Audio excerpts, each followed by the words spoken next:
Welcome to learners valley. अब तक हमने जो कुछ सीखा है, हम इस वक्त इस काबिल हो गए हैं कि मैथमेटिक्स क्लास 9th सिन टेक्स्ट बुक बोर्ड की किताब का पहला chapter real and complex numbers, उसकी पहली एक्सरसाइज को कर सकें। मैं आपकी कुछ मदद करना चाहता हूँ उसके अंदर, लेकिन बाकी एक्सरसाइज आप खुद करेंगे। और अगर किसी को कोई ख़ास मुश्किल हो तो मुझे कमेंट्स में लिखकर बताएं, मैं उसका जवाब देने की कोशिश करूँगा अगली वीडियो के अंदर इंशाल्लाह। सो ये सिंटेक्स बुक बोर्ड की किताब है, एक्सरसाइज 1.1। जो लोग पढ़ रहे हैं वो अपनी किताबें सामने रखें, अपनी नोटबुक्स सामने रखें। Exercise 1.1, this is on page number 5। इसका पहला सवाल है, identify the following numbers as rational and irrational numbers. अब देखिए, इसके अंदर बहुत सारे नंबर्स दिए गए। मैं एक्सरसाइज करके नहीं दिखाऊंगा, मैं आपको चाहता हूं कि आप इसको समझ लें, मैं इसकी वजाहत कर दूं। पहले सवाल में फ्रैक्शंस दिए गए हैं। इसके अलावा कुछ फ्रैक्शंस ऐसे हैं जिनमें आपको वो नंबर नज़र आएंगे जो कि इर्रेशनल नंबर्स हैं। तो ये याद रखिए, अगर वो फ्रैक्शन है तो अंडरस्टूड बात है कि वो रैशनल नंबर है। इसमें बहुत सारे रैशनल नंबर हैं, लेकिन इर्रेशनल नंबर की जो निशानी मैंने दो बताई हैं आपको, उनमें से अगर कोई भी नज़र आए आपको, मिसाल के तौर पे कोई सर्ड नज़र आ रहा है, अगर सर्ड के साथ वो अपॉन में कोई नंबर आ जाए, बेशक कोई भी सर्ड हो, ठीक है, या कोई नंबर हो और डिनोमिनेटर में सर्ड आ जाए, या किसी फ्रैक्शन में या किसी मल्टीप्लिकेशन में सपोज के 3 पाई लिख दिया जाए, या 5/पाई कह दिया जाए, या पाई/2 कह दिया जाए। सर्ड से मुराद आप जानते हैं कोई भी नंबर जो रेडिकल साइन के अंदर लिखा हो। तो इस तरह की कोई भी चीज़ अगर आपको नज़र आए जो कि इर्रेशनल की निशानी है, पाई इर्रेशनल नंबर है, सर्ड इर्रेशनल नंबर होते हैं, तो ऐसी कोई भी निशानी आपको नज़र आ रही है किसी भी फ्रैक्शन में या किसी भी नंबर में, तो वो इर्रेशनल नंबर होगा। उसके अलावा यहाँ सिर्फ फ्रैक्शंस दिए गए हैं। फ्रैक्शंस आप जानते हैं सारे के सारे रैशनल नंबर्स होते हैं, आप उनको अलग कर सकते हैं। तो मैं इसको करूँगा नहीं, या आप लोग उसको खुद करेंगे। तरीका मैंने इसकी वजाहत कर दी है। अगर किसी को कोई मुश्किल हो, कोई सवाल ऐसा लगे जो मुश्किल है, तो मुझे कमेंट्स में ज़रूर बताइए, मैं आपकी मदद करने की पूरी कोशिश करूँगा। सवाल नंबर 2 है, convert the following into decimal fractions, also indicate them as terminating and non terminating decimals. Numbers fraction दिए गए हैं सारे के सारे, आपने इनको तब्दील करना है। इस सवाल को पहले होना चाहिए था और क्वेश्चन नंबर 1 को बाद में होना चाहिए दरअसल, लेकिन बहरहाल ये सब चीज़ें हम डिस्कस कर चुके हैं। ये फ्रैक्शंस हैं, इनको डिवाइड करना है, न्यूमरेटर को अंदर रखना है और डिनोमिनेटर से डिवाइड करना है, डेसिमल आएगा। उस डेसिमल को जब आप देखेंगे तो आपको पता लग जाएगा कि वो डेसिमल टर्मिनेटिंग है या नॉन टर्मिनेटिंग है। क्वेश्चन नंबर 3 है, illustrate the following rational numbers on A number line.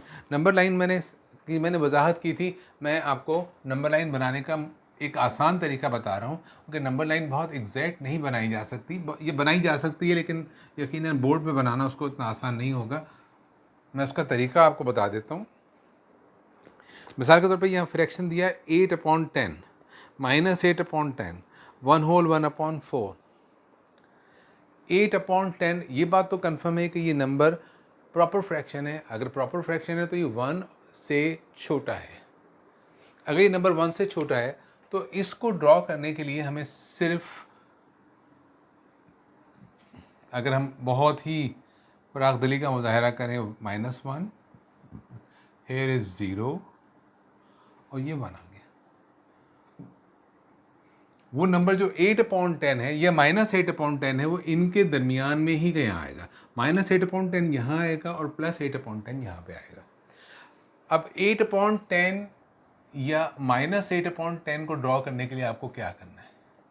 आपको देखना ये है कि डिनोमिनेटर क्या है, नंबर को कितने पार्ट्स में तोड़ा जा रहा है। 10। हम इस नंबर्स के दरमियान में 10 डिजिट्स ये निशान लगाएंगे। देखिए, सपोज़ ये बीच में आ गया, फिर इनको 5 में और डिवाइड कर देते हैं, 1 2 3 4 5। Same way 1 2 3। अब काउंट कर लें कितने हिस्से बन चुके हैं, 1 2 3 4 5 6 7 8 9 10। हमने इस फासले को 10 हिस्सों में तकसीम कर दिया। अगर यहाँ से देखेंगे तो यहाँ से आप याद रखिएगा छोटी वैल्यू यहाँ है और जैसे जैसे हम यहाँ आएंगे वैल्यू बढ़ती जाएगी। इसी तरह से हम यहाँ भी कर सकते हैं कि ये सपोज़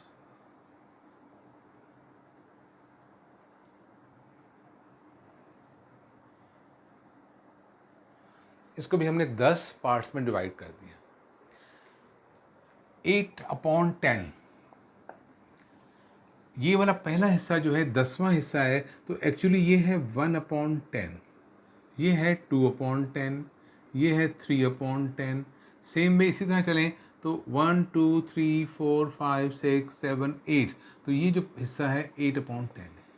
इस तरह से हम बाकी नंबर्स को भी प्लॉट कर सकते हैं। नेगेटिव में आएंगे तो याद रखें कि ये जो हिस्सा है ये इसकी वैल्यू कम है, नंबर बड़ा है, दिस इज -1/10। यहाँ आएंगे तो ये -2/10 हो जाएगा। सेम वे 1 2 3 4 5 6 7 8 ये जो है -8/10 है। ये नंबर प्लॉट हो गया। तो आपको कोई फ्रैक्शन को प्लॉट करना है तो आपने उस नंबर का डिनोमिनेटर के हिसाब से वैल्यू को ब्रेक कर देना। अगर होल नंबर दिया हुआ है, सपोज मैं एक मिसाल ले रहा हूँ यहाँ पे कि अगर आपको कोई होल नंबर दिया जाए तो आप क्या करेंगे। ठीक है, ये बात क्लियर हो गई आपको कि आपको -8/10 चाहिए था और +8/10 चाहिए था, तो उसको इस तरह से प्लॉट किया जाएगा नंबर लाइन पे। सारे के सारे नंबर्स को एक ही नंबर लाइन पे प्लॉट करने की ज़रूरत नहीं है, अलग अलग नंबर लाइन्स पे प्लॉट कर सकते हैं। मिसाल के तौर पे अगर होल नंबर के साथ कोई फ्रैक्शन दिया जाए तो कैसे प्लॉट होगा। फॉर एग्जांपल कोई कहे कि 2 होल 1/3 को प्लॉट करें, हो सकता है सवाल आपकी एक्सरसाइज में ना हो, मैं मिसाल दे रहा हूँ। तो अब आपके पास ये पॉजिटिव नंबर है तो मैं एक सजेस्ट करूँगा कि आप नेगेटिव नंबर्स को शो ही मत करें। ये 0 आ गया, ये 1 है, ये 2 है, चूँकि 2 तो होल नंबर है यहाँ पे, ये नंबर 2 से बड़ा है लेकिन 3 से छोटा है, तो ये आ गया 3। डिनोमिनेटर क्या है 3, लिहाजा हमने हर एक को 3 इक्वल पार्ट्स में डिवाइड करना है। लेकिन हमें ये 2 तो होल चाहिए, यहाँ से लेके 2 तो होल नंबर चाहिए, यहाँ तक तो वैल्यू मौजूद है 2 की। ये इसके बाद में हमें 1/3 और चाहिए, तो 1/3 बनाने के लिए हम इसको 3 इक्वल पार्ट्स में डिवाइड कर देंगे। तो ये पहला पार्ट जो है ये है 1/3 और ये है 2/3 और ये है 3/3 जो कि 1 के बराबर हो जाएगा। तो अगर आपको ये नंबर को देखना है तो ये नंबर जो है एक्चुअली ये है 2 होल 1/3 क्योंकि होल नंबर है, और ये है 2 होल 2/3 और ये नंबर एग्जैक्ट 3 हो जाएगा क्योंकि 2 होल 3/3 है, तो 2 होल 3/3 का मतलब आप समझ 3/3 हो जाएगा। 2 + 1 = 3। ये याद रखिए कि होल नंबर जो है वो एक्चुअली फ्रैक्शन में ऐड हो रहा है, इसकी जो वैल्यू है वो इसमें ऐड हो रही है। 2 + 1/3 है ये, लेकिन इसको जब हम मिक्स फ्रैक्शन में चेंज करते हैं वो एक बिल्कुल अलहदा चीज़ है, उसको इसमें मिक्स मत कीजिए। वो होगा 2 होल 1/3 है, तो उसका तरीका मैंने बताया था, इसको मल्टीप्लाई करना है, इसको प्लस करना है। यहाँ से शुरू करेंगे तो ये काम होगा 2 3 6, 6 + 1 7, तो दिस विल बी 7/3। अगर आप काउंट करें यहाँ पे 7/3 के हिसाब से, अगर हम इसको भी 3 पार्ट्स में डिवाइड कर दें तो काउंट कीजिए 1 2 3 4 5 6 7, और हर एक नंबर को हमने 3 पार्ट्स में डिवाइड किया है, तो ये नंबर क्या बन जाएगा 7/3। ठीक, आप लोग उसकी कोशिश करेंगे, नंबर लाइन बनाइए और तमाम नंबर्स को एक नंबर लाइन पे बनाने की कोशिश मत कीजिए। पहले 2 पार्ट्स को बनाइए, फिर दूसरे 2 पार्ट्स को बनाइए, फिर लास्ट 2 पार्ट्स को लिए अलग नंबर लाइन बनाइए क्योंकि इनके डिनोमिनेटर मुख्तलिफ हैं। उसके बाद में क्वेश्चन नंबर 4 है, can you make a list of all real numbers between 1 and 0। क्या 1 और 0 के दरमियान में हम रियल नंबर्स की लिस्ट बना सकते हैं? तो इसका जवाब क्या होगा, क्या ये बात मुमकिन है? सवाल तो ये है। बना सकते हैं या नहीं? आपका जवाब तो होगा येस या नो। अब येस नो दो बहुत आसान से जवाब हैं, लेकिन क्या ये वाकई मुमकिन है? अब येस और नो कहने से पहले हमें इसको किसी न किसी तरीके से समझना पड़ेगा कि कैसे मुमकिन है। मैं एक नंबर लाइन ले रहा हूँ एंड इसमें जो उन्होंने नंबर्स कहे हैं दैट इज़ 1 and 2। लीजिए ना, ये 1 है, सपोज कि ये 0 है, ये 1 है और ये 2 है। 1 and 2 के दरमियान में जितने भी रियल नंबर्स हैं, क्या आप उनको सबको ढूंढ सकते हैं? क्या उनकी एक लिस्ट बना सकते हैं? तो सवाल ये पैदा होता है, इसमें तो रैशनल नंबर्स को हमने देखा था कि हर पॉइंट जो है वो एक वैल्यू रखता है, हर पॉइंट पे एक वैल्यू है, चाहे वो रैशनल हो चाहे वो इरैशनल हो। कितने पॉइंट्स हैं? लामहदूद पॉइंट्स हैं। अगर कोई चीज़ लामहदूद हो जाए, इन्फिनिट हो जाए, तो मैथ्स की ज़बान में वो चीज़ अनडिफाइंड है। इसका मतलब उस चीज़ को हम गिन नहीं सकते। तो दो नंबर्स के दरमियान में इन्फिनिट रियल नंबर्स एग्जिस्ट करते हैं। तो क्या हम इन्फिनिट नंबर्स को लिस्ट डाउन कर सकते हैं? लिस्ट कितनी भी बड़ी हो बनाई जा सकती है, मुमकिन है 100 नंबर हो, 200 हो, 1000 हो, 10,000 हो, 1,00,000 हो, बनाए जा सकते हैं। लेकिन अगर वो लफ्ज़ इन्फिनिट आ गया, इसका मतलब हमें मालूम ही नहीं है कि कितने नंबर हैं, और जो चीज़ मालूम ना हो उसे कैसे नोट किया जा सकता है? तो हमारा जवाब होगा नो। हम दो नंबर्स के दरमियान में भी रियल नंबर्स की तादाद मालूम नहीं कर सकते, लिहाजा उसकी लिस्ट नहीं बनाई जा सकती। So you must give a reason, very strong reason, कि आप किस बुनियाद पे कह रहे हैं कि ये बात मुमकिन है। Give reason why pi is an irrational number. इसका जवाब अब आप लोगों को लिखना चाहिए। मैं कई मरतबा बता चुका हूँ, पाई का जिक्र कर चुका हूँ कि पाई इरेशनल नंबर क्यों है। आपने रीज़न देना है, आप रीज़न दीजिए इसका। उसके बाद में क्वेश्चन नंबर 6 है, इसके अंदर टिक करना है ट्रू एंड फॉल्स है।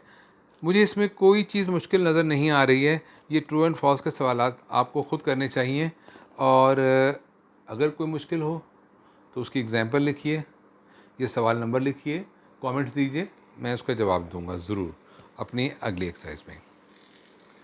ये आज ये एक्सरसाइज कंप्लीट हो गई। इसके से पहले हमने तमाम के तमाम इसके मुतालिक तफसील को समझा और फिर इस एक्सरसाइज को किया। इंशाल्लाह अगली एक्सरसाइज के लिए मवाद लेके फिर हाजिर होंगे। Thank you very much.